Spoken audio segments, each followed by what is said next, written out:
¿Te imaginas ver a un juez corrupto, el mismo que arruinó miles de vidas con sentencias vendidas, siendo humillado públicamente en su propio tribunal?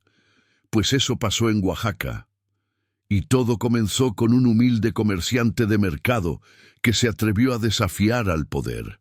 Quédate hasta el final, porque esta historia te hará arder de rabia y luego te dará una satisfacción que no vas a olvidar. Dale like ahora si tú también estás harto de la corrupción y suscríbete para que más gente escuche lo que las autoridades quieren ocultar. El eco del mazo resonó con fuerza en el tribunal de la Ciudad Judicial de Oaxaca. Todos guardaron silencio. Frente a la sala repleta, con cámaras apuntando y periodistas transmitiendo en vivo, el juez Rodolfo Aguilar Cárdenas, símbolo de poder y arrogancia durante más de una década, bajó la mirada por primera vez en años. Su toga negra parecía pesarle como una lápida. En la pantalla del tribunal, una serie de videos mostraban conversaciones filtradas, sobornos aceptados y condenas manipuladas a favor de empresarios y políticos locales. El público, compuesto en su mayoría por gente humilde, estalló en murmullos de rabia contenida. Un niño, hijo del protagonista de esta historia, gritó con voz clara: «Ese señor metió a mi papá a la cárcel sin razón». Pero para entender cómo llegamos a ese día histórico, hay que retroceder 3 años, al barrio de San Martín Mexicapan, en las afueras de Oaxaca. Ahí vivía Mateo Robles, un hombre sencillo, de manos curtidas por el trabajo diario en el mercado de abastos. Vendía chiles secos, ajos y especias traídas de la Mixteca.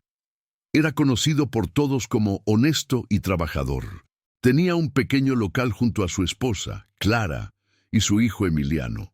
Cada mañana, desde las 5, abría su puesto con olor a comino, canela y clavo, saludando con una sonrisa a los demás comerciantes. Un día, sin previo aviso, llegaron 3 patrullas. Policías armados descendieron con órdenes en mano y miradas frías. Mateo apenas entendió lo que pasaba cuando lo esposaron frente a su hijo. «Por tráfico de mercancía ilícita y evasión fiscal», gritó un agente.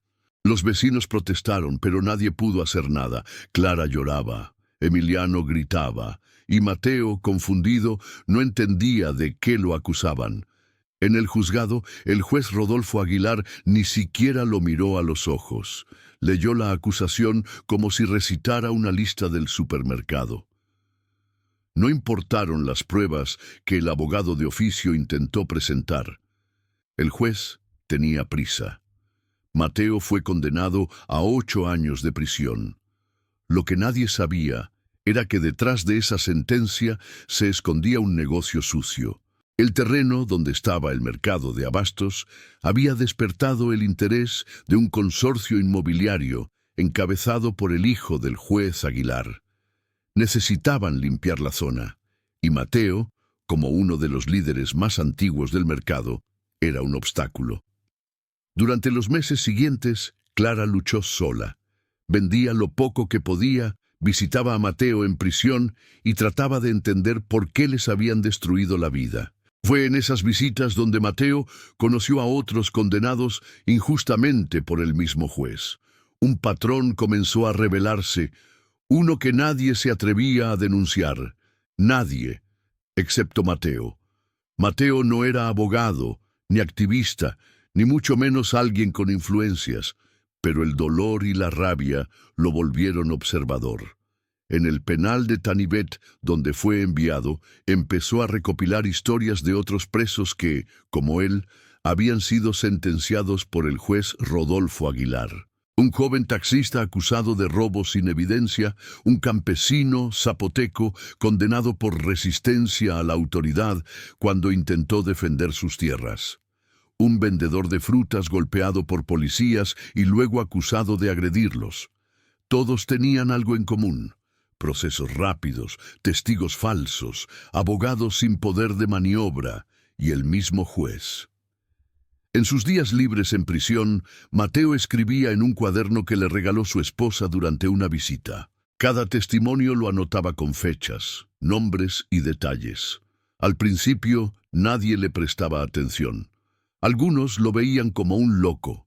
Otros le decían que no se podía hacer nada contra un juez tan poderoso. Rodolfo Aguilar era más que un juez. Era un intocable, miembro de una familia con vínculos políticos, compadre de un exgobernador y padrino del director del penal.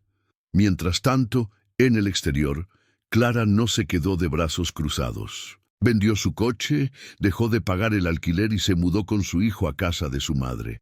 Con esos pocos pesos, contrató a una joven abogada recién egresada, Sara Ledesma, valiente pero sin recursos. Sara, al escuchar la historia de Mateo, no dudó. Esto no es un error, esto es corrupción, pero necesitamos pruebas, pruebas que nadie pueda enterrar. Sara empezó a revisar sentencias anteriores del juez Aguilar. Encontró inconsistencias, condenas idénticas en casos distintos y documentos firmados sin audiencias reales.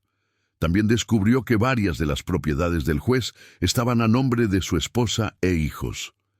Clara, por su parte, se infiltró en juntas del mercado y grabó conversaciones donde funcionarios municipales hablaban abiertamente de limpiar el terreno para el proyecto del consorcio. Pero la respuesta no tardó. Una noche, mientras regresaban de dejar a Emiliano con su abuela, Clara y Sara fueron interceptadas por una camioneta sin placas. Dos hombres con pasamontañas las bajaron, las golpearon y les gritaron: «Dejen de mover lo que no entienden, o el próximo será el niño». El mensaje fue claro. El miedo creció. Sara consideró abandonar el caso, pero Mateo, desde prisión, la convenció con una carta. «Si nos callamos, no seremos los últimos. Ese juez seguirá condenando inocentes. Y si algo me pasa, quiero que Emiliano sepa que su padre luchó hasta el final». Fue entonces que tomaron una decisión desesperada: liberar toda la información a la prensa. Contactaron a una periodista independiente, Teresa Monreal, conocida por su trabajo en casos de abusos de poder. Teresa, escéptica al principio, quedó impactada con los documentos, audios y patrones de corrupción. Una semana después, en la portada del medio digital El Grito Oaxaca, apareció el reportaje: «El juez de las sentencias a la carta». Fue un escándalo. Se viralizó. Las redes estallaron. Pero lo que vino después no fue justicia, fue venganza. El juez Rodolfo Aguilar, furioso, mandó abrir un nuevo proceso contra Mateo por falsedad de declaraciones y manipulación de testimonios desde prisión. Ordenó su traslado a una celda de castigo, incomunicado. Clara fue citada a declarar y tratada como criminal. Sara recibió una orden de detención por obstrucción de justicia. Teresa, la periodista, fue amenazada de muerte. Era el momento más oscuro. Parecía que el poder había ganado una vez más. Pero justo cuando la esperanza se extinguía, ocurrió algo inesperado. Un exfuncionario del tribunal, cansado de los abusos del juez, filtró los videos que cambiarían todo. Grabaciones donde Rodolfo Aguilar negociaba sentencias a cambio de terrenos, sobornos y favores políticos. Todo grabado en su propia oficina, por cámaras que él mismo había olvidado desconectar durante una remodelación. Ese fue el punto de quiebre: la justicia del pueblo. La mañana en que comenzó el juicio contra el juez Rodolfo Aguilar, el Zócalo de Oaxaca estaba rodeado por vallas, medios de comunicación y cientos de personas que llegaron desde distintos rincones del estado. Muchos llevaban pancartas con mensajes como «Justicia para Mateo», «No más jueces corruptos» y «El pueblo no olvida».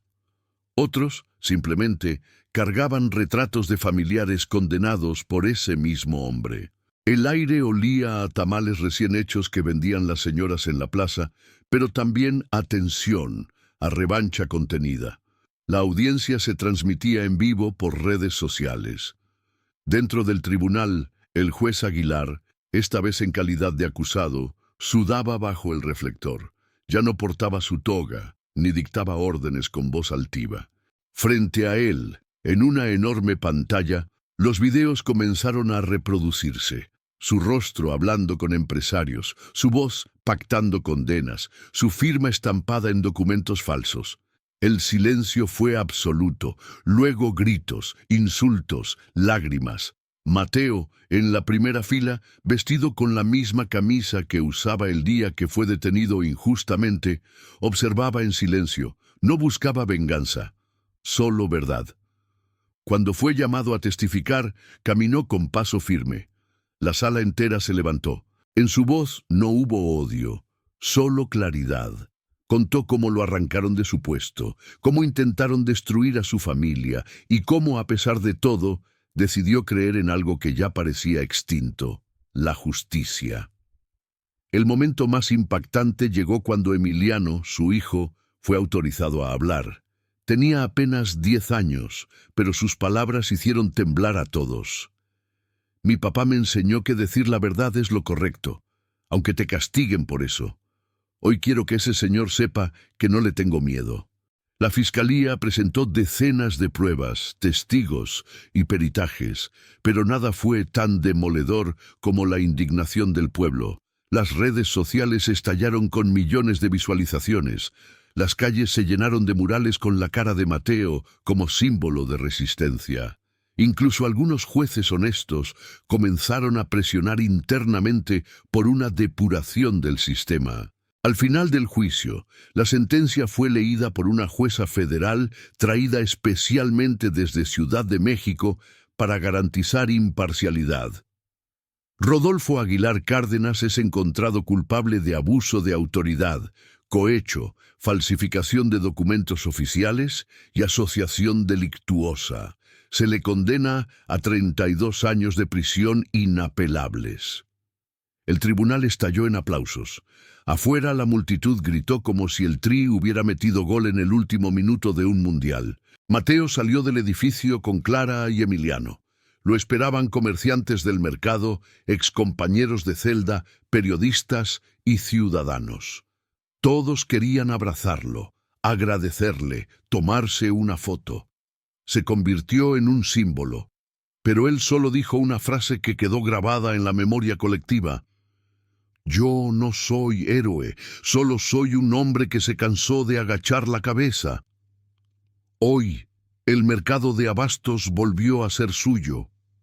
El local huele otra vez a canela y clavo, y cada vez que alguien se acerca a comprar, se escucha un murmullo entre los pasillos. Ese es Mateo, el que tumbó a un juez.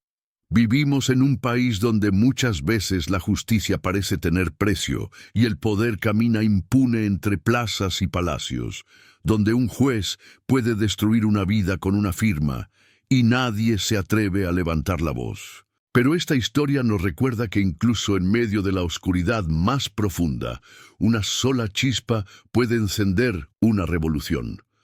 Mateo no tenía poder, no tenía dinero, no tenía contactos, tenía algo más fuerte, dignidad, verdad y el valor de no rendirse. Su historia no es solo la de un hombre que venció a un juez corrupto. Es la historia de millones que todos los días enfrentan abusos, humillaciones y atropellos, pero siguen de pie. Y tú, que llegaste hasta aquí, eres parte de esta resistencia, porque cada vez que compartimos estas historias, cada vez que alzamos la voz, debilitamos un poco más al sistema que se alimenta del silencio. ¿Conoces a alguien que ha sido víctima de una injusticia parecida? Escríbelo en los comentarios. Este canal no solo cuenta historias. Este canal construye memoria, conciencia y comunidad. No olvides darle like si esta historia te tocó el corazón. Suscríbete para que juntos sigamos sacando a la luz lo que muchos quieren mantener en las sombras. Mateo venció al poder. Ahora es nuestro turno.